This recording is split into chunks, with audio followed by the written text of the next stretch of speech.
Hello, আসসালামু আলাইকুম everyone. So ঈদের প্রিপারেশন নেওয়া হচ্ছে, যেহেতু কুরবানির ঈদের মধ্যে সবাই সব কিছুর প্রিপারেশন নিয়ে থাকে। আমিও A to Z প্রিপারেশন নেওয়া কমপ্লিট। এখন মানে আস্তে ধীরে সব কিছু কমপ্লিট করতেছিলাম। তো এদিকে ফ্রিজ পরিষ্কার করতেছি, যেহেতু কুরবানির ঈদ বলে কথা, ফ্রিজ পরিষ্কার না করলে তো নাই হবে। আর একবার ফ্রিজে যখন আমরা মাংস রেখে দিব, ফ্রিজটা পরিষ্কার না করে, তখন মাংসগুলো জমে যাবে, তো তখন আরেকটা ক্যাচাল হয়ে যাবে, তো আমরা মাংস খুলতেই পারবো না। সো এই কারণে ফ্রিজ আগে পরিষ্কার করছি, দেন এখন আদা রসুন ব্লেন্ডার করব। তো খালা এখানে আদা রসুনগুলা ছিল, তো ওইগুলা পরিষ্কার করার জন্য খালাকে দেওয়া হয়েছে দায়িত্ব। খালা শুধু রেডি করে দিবে আর আমি শুধু ব্লেন্ডার করতে থাকবো, এরকম একটা প্রিপারেশন ছিল আমাদের। তো এক পর্যায়ে আমি আমার নিজের হাতের কাজগুলো কমপ্লিট করে আমি চলে আসছি কিচেনে এসে আমি নারকেল থেকে শুরু করে A to Z যা মশলা লাগে গরুর মাংসগুলারে পিষানোর জন্য, সো আমি রেডি করে ফেলছি। যেহেতু গতকাল রাতটা পোহালেই ঈদের দিন সকাল, তো ইনশাল্লাহ আমাদের প্রত্যেকের ঈদ ভালো কাটুক, সুস্থভাবে কাটুক, দোয়া করি। তো আমাদের কুরবানিগুলা কবুল হোক, এটাও দোয়া করি। আসলে হালাল আর হারাম দুটার মধ্যে অনেক পার্থক্য আছে। তো হালাল হারাম দুটার মধ্যে যেহেতু অনেক পার্থক্য আছে, যাদের কুরবানি হালালভাবে দেওয়া হচ্ছে, ইনশাল্লাহ আমি আশাবাদী যে ইনশাল্লাহ আল্লাহ তাআলা আমাদের কুরবানিগুলো কবুল করবে।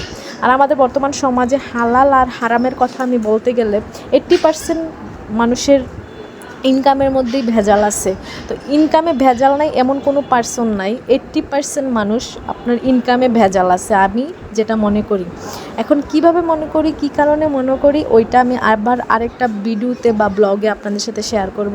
আর যারা পরিশ্রম করে, মাথার ঘাম পায়ে ফেলে টাকা উপার্জন করে, তারপর আপনার কুরবানি দেওয়া হবে এবার, তো তাদের কুরবানি অবশ্যই আল্লাহ তাআলা কবুল করে নেবে। বাকিটা তাওয়াক্কুল আল্লাহ, আল্লাহ তাআলা ভালো জানে। তো এখন কথা বলতে বলতে অনেক দূর চলে আসছি। তো এখন যাচ্ছি একটু শপিং বলতে আমার জন্য না, যেহেতু আমি ঈদের পরে বাড়িতে যাব, কুমিল্লাতে যাব। তো আমার মেজু আপু আমাকে কিছু জিনিসের কথা বলছে, ওই জিনিসগুলো নেওয়ার জন্য এখন যাচ্ছি শপিংয়ে মার্কেটে। তো এখন আপনাদের ভাইয়া দোকানে যাবে, ওনার দোকানে কিছু কাজ আছে, ওইগুলো কমপ্লিট করবে। দেন কমপ্লিট করার পর আমাকে নিয়ে উনি একটু শপিংয়ে যাবে। তো একটা পর্যায়ে আপু যা কিছু বলছিল, আমরা এখানে চলে আসছি। এখান থেকে একটা বড় থেকে ঘড়ি নিব। তো এটাই ঘড়িটা দেখতেছিলাম যে কি ঘড়ি নেওয়া যায় আর কি।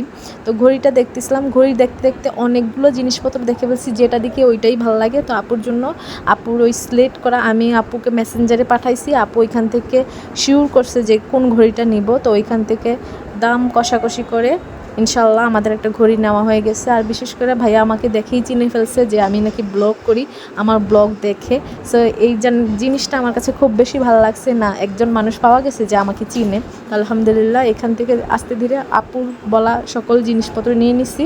তো এখন আবার চলে গেছি, যেহেতু কুমিল্লাতে যাব, আনাসের জন্য আয়াতের জন্য টুকটাক, বেশি না, কিছু শপিং করার বাকি ছিল, ওইগুলো করব। যেহেতু ওয়েদার খুবই গরম, এখানে শহরেই অনেক গরম, এখন তো গ্রামে গেলে আরও বেশি গরম পড়বে মনে হচ্ছে আমার। সো এই কারণে ওদের জন্য গরমের জন্য কিছু কাপড়, বেশি না, কিছু কাপড় নেওয়ার ছিল। তো এই আনাসের জন্য কিছু কাপড় নেব আর আয়াতের জন্য কিছু কাপড় নেব। তো এখন যাচ্ছি ডিরেক্ট মার্কেটের ভিতরে চলে আসছি। তো এখন আনাসের আব্বুকে মাশাআল্লাহ সবাই চিনে, যে দেখেতেই ডাকে। তো দেখতে দেখতে কথা বলতে বলতে আপনাদের সাথে শপিং করা কমপ্লিট হয়ে গেছে। তো কী নিলাম না নিলাম ওইগুলো পরানোর পরে দেখবেন ইনশাল্লাহ। আর আপুর ঘড়িটা এক্সক্লুসিভ রইল, আপুর দেয়ালে টাঙানোর পরে আপনাদেরকে সাথে শেয়ার করব যে ঘড়িটা কেমন হয়েছে, কমেন্টে জানাবেন। আর আমাদের ব্লগ যদি আপনাদের ভালো লাগে, লাইক কমেন্ট শেয়ার তো অবশ্যই। আর আমাদের পেজটা ফলো করে দিবেন, আর যারা ইউটিউবে দেখবেন ইউটিউবটা সাবস্ক্রাইব করে দিবেন। লাভ, লাইক, শেয়ার অবশ্যই। আসসালামু আলাইকুম, সবাইকে আবারও ঈদের শুভেচ্ছা, ঈদ মোবারক, সকলের ঈদ ভালো কাটুক।